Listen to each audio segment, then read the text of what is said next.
जय माता दी बच्चों। आज हम इस वीडियो में हमारे एग्ज़ाम की आगे की तैयारी करेंगे। इससे पहले हम अपठित गद्यांश और पठित गद्यांश पढ़ चुके हैं जो आपके एग्ज़ाम में आने वाले हैं। आज हम इसमें पढ़ेंगे कि आपको आपकी प्रैक्टिस शीट में आगे क्या पढ़ना है और कैसे पढ़ना है। ठीक है, तो आपके प्रैक्टिस शीट में पेज नंबर 7 खंड ग, उसमें आपको 43 क्वेश्चंस दिए हुए हैं। ठीक है, और ये सारे क्वेश्चन आपके व्याकरण के मतलब ग्रामर के हैं जो हमने पढ़े हैं सारे चैप्टर उसमें से दिए हुए, और उसके साथ साथ उसके ऑप्शन भी दिए हुए हैं।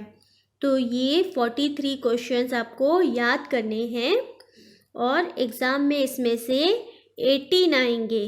कितने आएंगे? 18, 1, 8, 18, और उसमें से आपको कितने करने हैं? 15, 1, 5, 15 आपको करने हैं।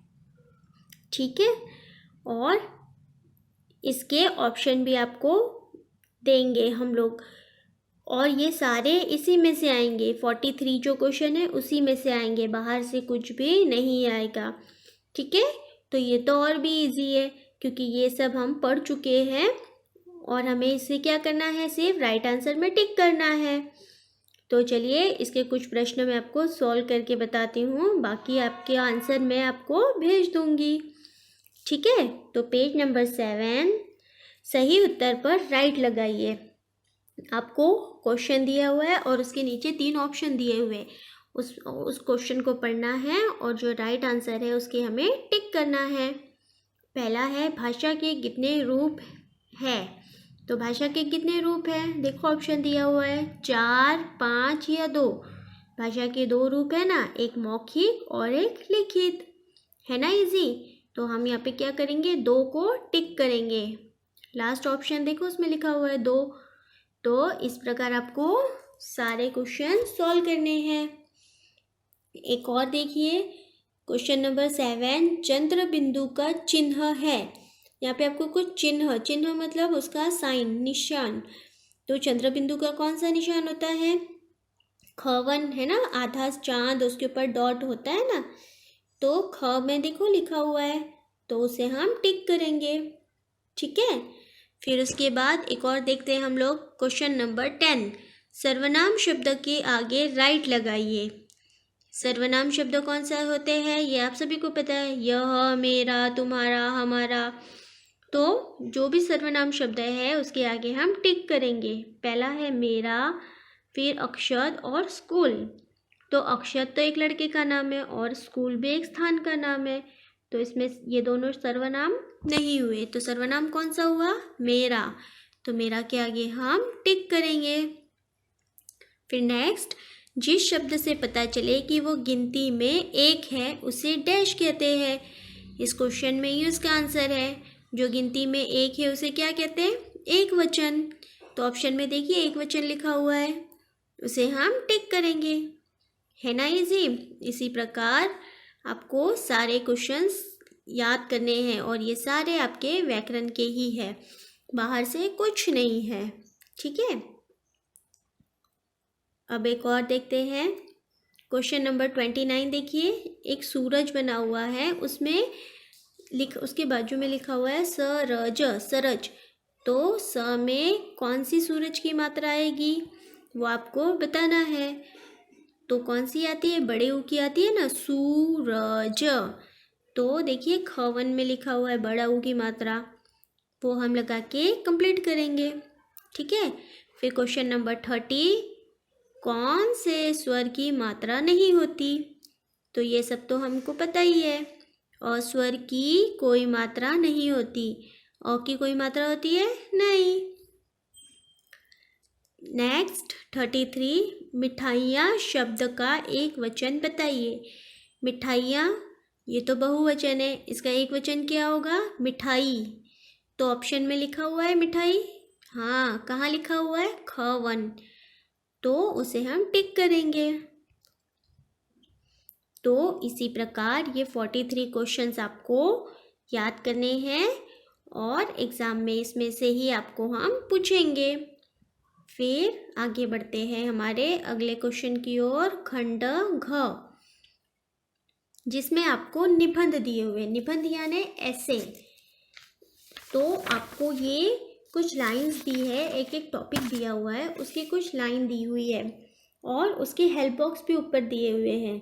तो आपको इसको याद करने की तो बिल्कुल ज़रूरत नहीं है, आप इसे पढ़ोगे तो आपको इसका आंसर तुरंत मिल जाएगा। आप एक बार इसकी एक लाइन रीड करना और ऊपर हेल्प बॉक्स में देखना, तो आपको इसका तुरंत आंसर मिल जाएगा। तो आपके प्रैक्टिस शीट में 4 निबंध दिए हुए हैं। पेज नंबर 11 पे देखिए, उसमें फर्स्ट है गाय, सेकंड है मेरा विद्यालय, विद्यालय यानी स्कूल, फिर थर्ड है दिवाली और लास्ट है पेड़। तो ये चारों के आपको ऑप्शन भी उसके साथ ही दिए हुए हैं। तो आपको याद तो ये चारों ही करना है और एग्ज़ाम में इसमें से कोई भी 2 आएगा, लेकिन आपको कोई भी एक करना है, ठीक है। तो हम फर्स्ट वन करते हैं, मैं आपको बताती हूँ। तो चलिए देखते हैं फर्स्ट वन, गाय। गाय एक बहुत उपयोगी डैश है। ऑप्शन में देखिए क्या क्या लिखा हुआ है, 4, गाय 4 तो नहीं होगा, है ना। फिर पशु, पशु हो सकता है, हाँ होगा, तो हम वहाँ क्या लिखेंगे, गाय एक बहुत उपयोगी पशु है। नेक्स्ट, गाय को डैश भी कहते हैं। तो ऑप्शन में देखिए क्या हो सकता है, गाय को हरी कहते हैं हम लोग, नहीं। गाय को दूध कहते हैं, नहीं। गाय को गौ माता कहते हैं, हाँ, तो हम यहाँ पे क्या लिखेंगे, गाय को गौ माता भी कहते हैं। फिर नेक्स्ट, गाय डैश घास खाती है। तो जो घास होती है वो कौन से रंग की होती है, हरी रंग की होती है ना, ग्रीन कलर की। तो ऑप्शन में देखिए हरा लिखा हुआ है, हरी, तो हम वहाँ पे क्या लिखेंगे, हरी। फिर इससे हमें डैश मिलता है, क्या मिलता है, गाय से हमें दूध मिलता है ना। तो ऑप्शन में देखिए दूध लिखा हुआ है सबसे लास्ट, तो हम यहाँ पे लिखेंगे दूध। फिर नेक्स्ट, इसकी डैश टांगे होती है। तो आपको पता है कि गाय की कितनी टांगे होती है, 4। तो हम यहाँ पे क्या लिखेंगे, 4, है ना इजी। इस तरह हमें इसे पढ़ के ही इसके आंसर ऊपर मिल जाएंगे, तो हमें इसे याद करने की बिल्कुल भी ज़रूरत नहीं है। हम इसे अच्छे से पढ़ेंगे तो हमें इसका आंसर मिल जाएगा। इस तरह उसके बाद मेरा विद्यालय, फिर है दिवाली। अभी दिवाली का फेस्टिवल आ रहा है ना, तो चलिए हम एक दिवाली वाला भी सॉल्व करते हैं। देखिए इसके भी हेल्प बॉक्स दिए हुए हैं, तो चलिए शुरू करते हैं। दिवाली डैश का प्रमुख त्यौहार है। किसका प्रमुख त्यौहार है, त्यौहार मतलब फेस्टिवल, प्रमुख यानी इम्पोर्टेंट, बहुत मुख्य। तो कौन सा आएगा, भारत, भारत आएगा ना। हमारे भारत में दिवाली सेलिब्रेट करते हैं बहुत धूमधाम से, अभी आने वाली है दिवाली, है ना। तो यहाँ पे हम लिखेंगे भारत। फिर उसके बाद दिवाली को डैश भी कहा जाता है। दिवाली को क्या कहा जाता है, दीपावली, दीपावली भी कहते हैं, है ना। हेल्प बॉक्स में देखिए लिखा हुआ है लास्ट सेकंड, दीपावली, दीपावली। फिर नेक्स्ट, दिवाली के दिन घी के डैश जलाते हैं। हम लोग क्या जलाते हैं, दिवाली के दिन बहुत सारे दिए जलाते हैं ना, तो यहाँ पे हम लिखेंगे दिए। हेल्प बॉक्स में सबसे लास्ट लिखा हुआ है दिए।